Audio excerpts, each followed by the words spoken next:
Assalamu alaikum wa rahmatullah, sisters. Ramadan Mubarak.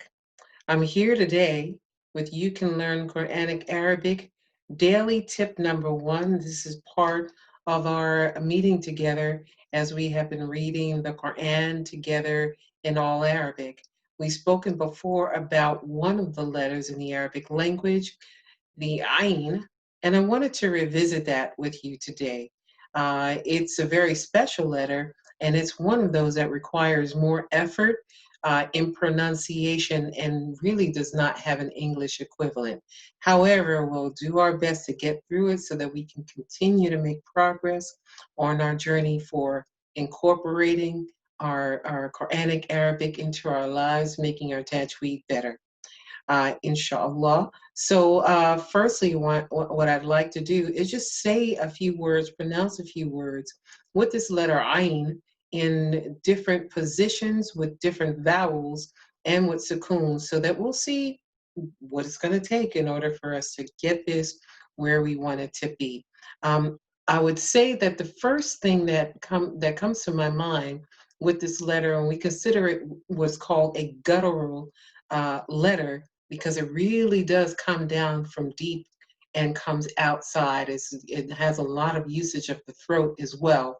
Um, I really want to stress that. But what comes to mind is something that we do when we go to the doctor's office.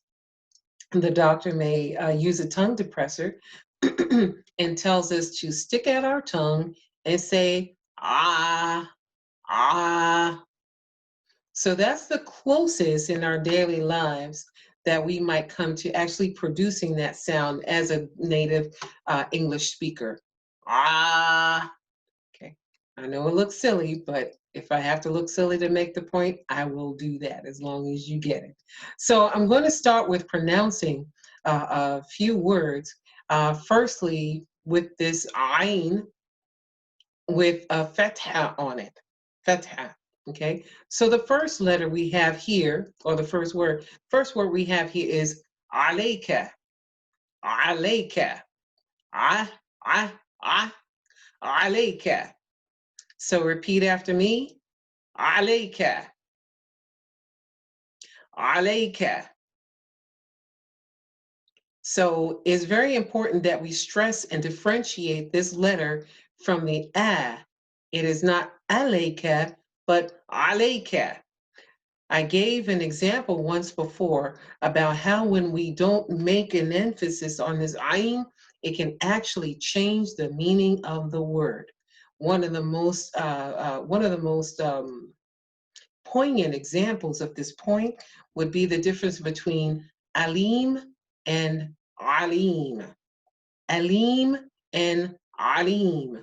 Allah speaks about in the Quran of an adabun alim, a severe or a painful punishment.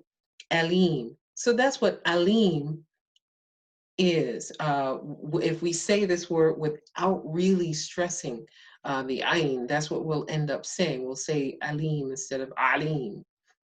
But Allah Himself, His attribute is, or one of His attributes is al alim. Al alim. In this case here, Allah is the all knowing. So the difference between the two, alim, alim. Okay? We don't want to say that Allah is al alim because then we will be saying Allah is the severe or the painful. And that's not how he's describing himself. As far as, at least as far as his attributes are concerned, we don't want to say something about Allah that is not true, that he does not say about himself. So we just want to be careful and keep the integrity of our pronunciation, just continuing to work on it. And of course, Allah rewards us for every effort and every good intention. So that was the first one. So here's another example here of the ayn using a kesra, the ayn with a kesra. In this case here, the word is al-ilm. E is the vowel with the ayn with a kesra is pronounced ay, ay, ay. So the word is al-ilm, ilm, ilm. Okay, it does take some effort. Squeeze it through though. Okay, so repeat after me. Al-ilm, ilm, al-ilm, al-ilm. Okay, here's another example of this ayn with the last of the three vowel sounds, and that's the u, the dhamma. This word we're familiar with from Surah Al-Falaq, which is al-uqad, al-uqad, au. So going back with the basic sounds, I, au. Repeat after me, al-uqad, al-uqad. Okay, so those are the basics. Now, coming down to the second line, we have the ayn followed by a fetha sound. In this case, we give a little particular attention to making sure that this aleph does get its due, does get its fetha sound. In this case here, the word would be ah, ah, ah. It's ah plus ah. This ayn has a sukoon on it, so it's ah, ah. That's your ayn with a sukoon, with no movement. Ah, okay, ah, just ah. Okay, so together it will be ah, budu, ah, budu, ah, budu. You hear the two sounds distinctly, giving the fetha on the aleph it's due or on the hamza, and then that sukoon on that ayn. Repeat after me. Ah, budu. Ah, budu. Okay. On to the next one. In this case here, we have an ayn in the middle of a word with a sukoon followed by a meme. And this second word here has an ayn in the middle of a word with a sukoon followed by a ta, which has a fatha on it. So this is, I'm going to just pronounce the first parts of this word. Samir, Samir. It stops right there. Samir. All together. Sami'na. Sami'na. It almost sounds like a glottal stop, but it's a little bit more than that. Sami'na. The second word is wa. I'll stop at the first part of the word. Ata. Ata. Ata. All together. Ata'na. Ata'na. Sami'na. Wa. Ata'na. Repeat after me. Sami'na.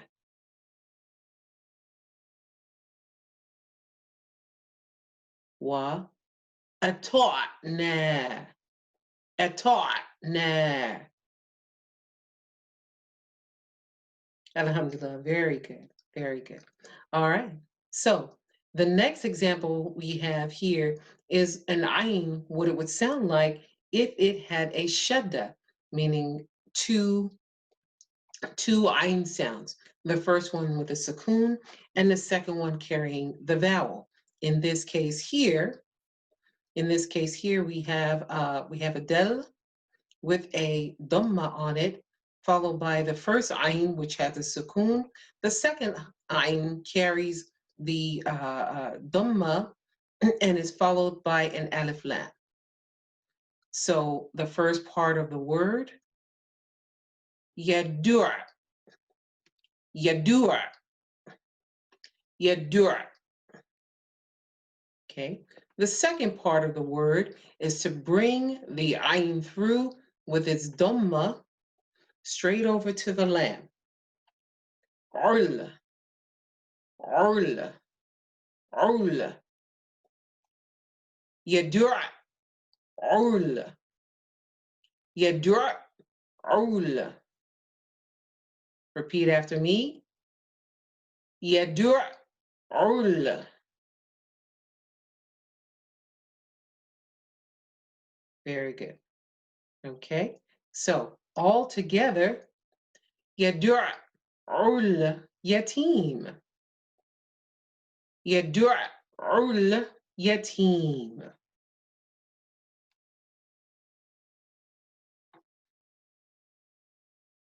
Good practice, good stretching, very good.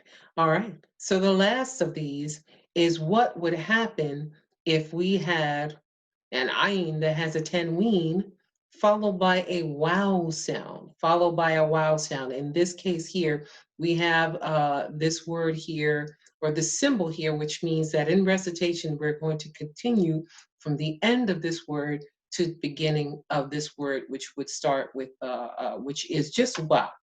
Wa. Okay. How do we blend those sounds? We have this ayin that has a kesra tanween on it.